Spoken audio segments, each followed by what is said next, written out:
Ako po ay, kamukha ng sinabi ko sa inyo sa naunang video, ay ilang beses balik-balik kay God. Naku, wag po sana kayo magaya sa akin. Yung panggagalingan ko sa pag-uusapan natin ngayon ay makikita ninyong ako po ay isang datihan na. Nagbalik lang, hindi first timer. First time na may encounter si God, ang spiritual life. Sa pagiging Kristiyano, hindi po. Kasi, bakit ko sinasabi ito? Base kasi sa experience ko, share ko lang po. Nung umalis ako kay God, mas mahirap para sa akin ang bumalik. Hindi kasing dali ang pagbalik kumpara sa pagtawid ko dati nung first timer ako.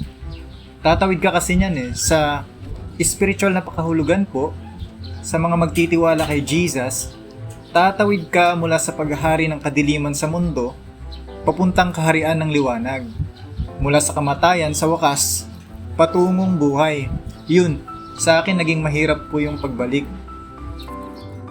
So, sa pananaw po ng isang dati na, ang may share ko sa inyo. Sana makatulong ito. Kung paano pong nagpipick up na tinatawag ang spiritual life, ang Christianity ng isang tao.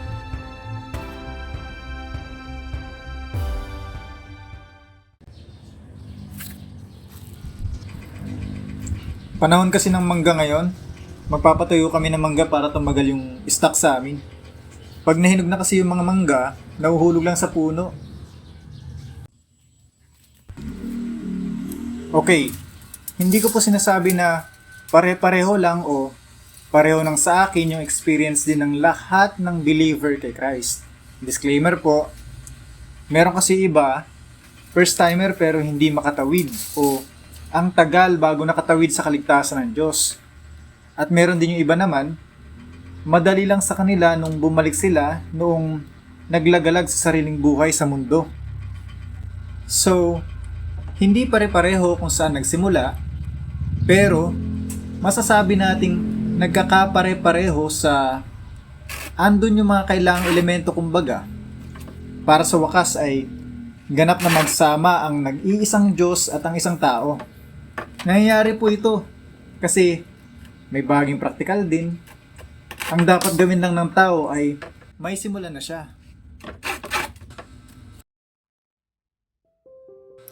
Tingnan nyo po.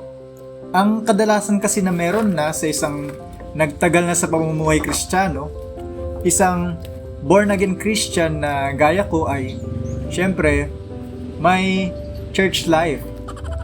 Hindi lang tuwing linggo yan pupunta sa simbahan.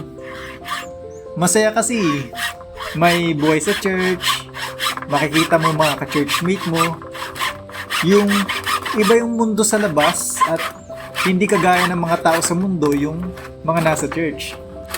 Sa simbahan ay nakakapagpahinga ka, payapa, gumagaan yung pakiramdam mo. Totoo naman, parang gusto mo ang mas manatili muna sa church ng matagal. Kasi bukas, balik na naman sa araw-araw na sitwasyon mo, sa bahay o trabaho, sa pangarap at sarili. Nakakapagod kasi yung ibang mga nakapaligid sa'yo.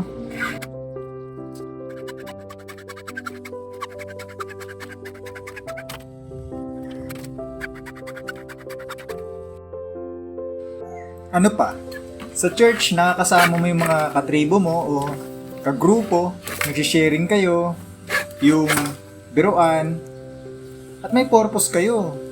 Nagpapakalat ng ebanghelyo ng Panginoon, nagbabahagi ng salita ng Diyos sa mga tao, aktibo at nagbo-volunteer din sa mga events sa church kung saan nakakakita ka pa ng iba pang mga tao din ni God na may iba ding klase ng pag-iisip at spiritual gifts. Yung mga bisita na yun sa simbahan na para bang ibang-iba yung paglakad ng mga tao na yun. O pakiramdam ko, napaka-physical ko pa rin kumpara sa kanila. At sila, mas malapit kay God sa spiritual.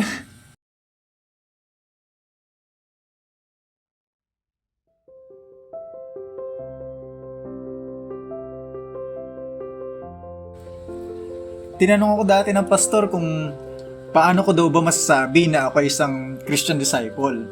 Kasi nagkakamustahan kami niyan ng usad sa Christian walk.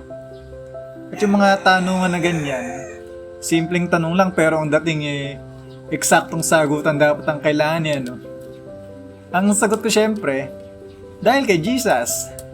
Pero syempre ako din, si God pa rin magsasabi nun. Nung panahon kasi na yun ay malabo pa ako sa aking spiritual life at sinasabi ko din yun sa pastor na gusto ko magsimula kay God. Kaya yung isinagot ko na yun ay tipong impormasyon lang na alam lang din sa ulo ng mga tao. So, Christian at disipulo ka nga o hindi? Tanong niya ulit. Ako naman, ginamitan ko siya ng, Pastor, bakit akong magsasabi sa sarili ko na Christian at disipulo ako? Di ba ibang tao dapat ang makakapansin nun? Naks! Parang tama naman sa pandanigan, no? Ayaw din natin syempre na itaas yung sarili natin. Pero nung kalaunan, napagtanto kong mali pala yung pagkakagamit ko nun sa pagkakataon na yon.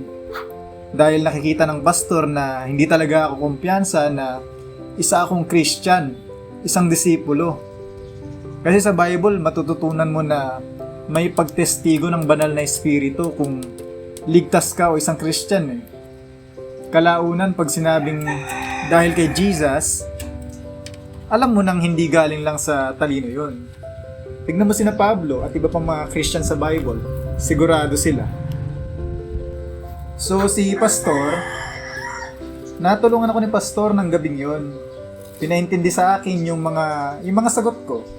At hindi naman din minsanan sa isang upuan lang na iyon ko nakuha agad yung sinasabi niya, kundi sa mga service namin ay doon ko isa-isang napulot at nakita kung nasaan ako sa pagkakristyano ko.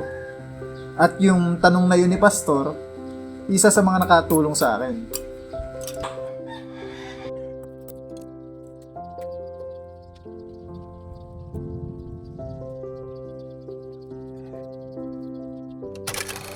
Sabi niya, alisin muna natin yung mga bukabularyong pangsimbahan. Pasimplihin natin. Ano ba ang ibig sabihin ng disipulo? Sabi niya, ang disipulo sa mababaw na salita ay estudyante at tagasunod. May mga parte daw kasi sa Bible na simple lang din ikinakausap ni God sa atin. Hindi mo lilituhin kung believer ka ba o kesyo hindi mo alam at si God lang ang makakapagsabi. Simpleng tanong, naniniwala ka ba kay Jesus? Kung oo, believer ka. Oh, may simula ka na. Ang simple ano.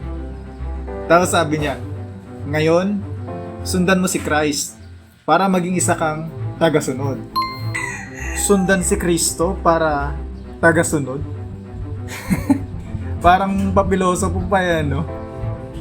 At wala pa nga pala dito yung kung umpisa ay nagagawa mo na ng tama yung mga turo ha. Ang naniniwala kay Jesus at ginagawa yung mga turo niya ang maliligtas. Pero linawin natin. Sa buhay Kristiyano, hindi ka sumusunod para maligtas. Kaya ka gumagawa kasi niligtas ka. Sa pagkakapaliwanag na ganito ni Pastor na inalis yung mga religious background, ayun, hindi ko nga rin naman siya naintindihan agad. Hindi ko nakita kasi dahil nga sa mga natutunan din sa simbahan eh.